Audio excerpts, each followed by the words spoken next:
This is Up Next. I'm Tiziana Dearing. No Kings, no Kings, no Kings!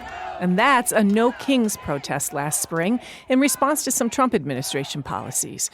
People called to reduce power at the top of government and increase freedom for all. That's not a new idea. The authors of the Declaration of Independence debated the balance of power themselves.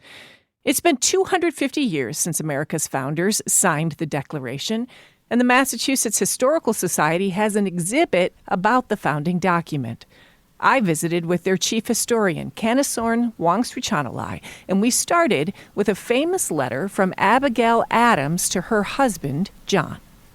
They would correspond about everything, about how the children are, about the state of affairs while John is away, but also about the great big ideas that he's wrestling with while he's attempting to craft this new nation down in Philadelphia.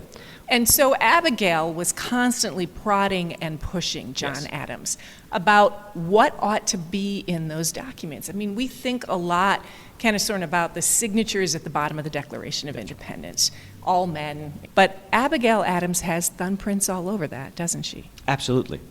And so what we also have out here on display is probably the most famous letter in the entire collection, and it is Abigail Adams's Remember the Ladies letter. This is where she talks about how she hopes that these new framers of this new republic in Philadelphia will take into consideration the role of women in the new society they want to build.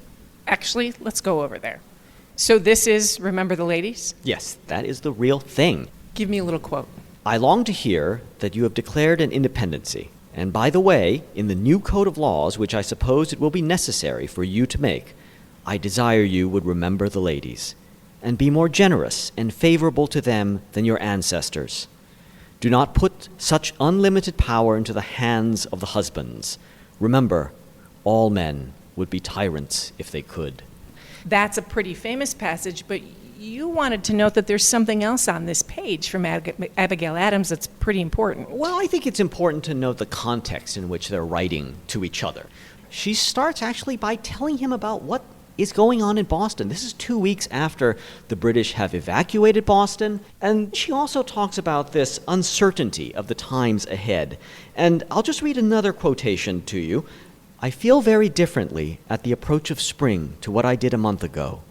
We knew not then whether we could plant or sow with safety, whether when we had toiled we could reap the fruits of our own industry, whether we could rest in our own cottages, or whether we should not be driven from the sea coast to seek shelter in the wilderness. They have no idea what's going to happen if the British are coming back, if this play for independence will go anywhere.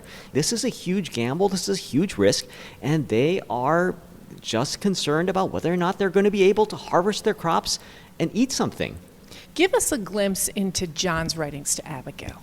He treats her very much as an intellectual partner in this. So if you'd like, we can turn to a letter he wrote to the future Attorney General of Massachusetts and Governor of Massachusetts, James Sullivan, where you can see him actually working through these ideas that he's discussed with Abigail. Yes. So here's John Adams. Depend upon it, sir, it is dangerous to open so fruitful a source of controversy and altercation as would be opened by attempting to alter the qualification of voters. There will be no end to it. New claims will arise. Women will demand a vote. Lads from 12 to 21 will think their rights not enough attended to, and every man who has not a farthing will demand an equal voice with any other in all acts of state. It tends to confound and destroy all distinctions and prostrate all ranks to one common level. His vision, the vision of many of the architects of the Declaration of Independence, it's a smaller pool of who will have the power in this new nation. That will be ultimately the tension that defines American life for 250 years. That was Canisorn Wongstruchanalai of the Massachusetts Historical Society.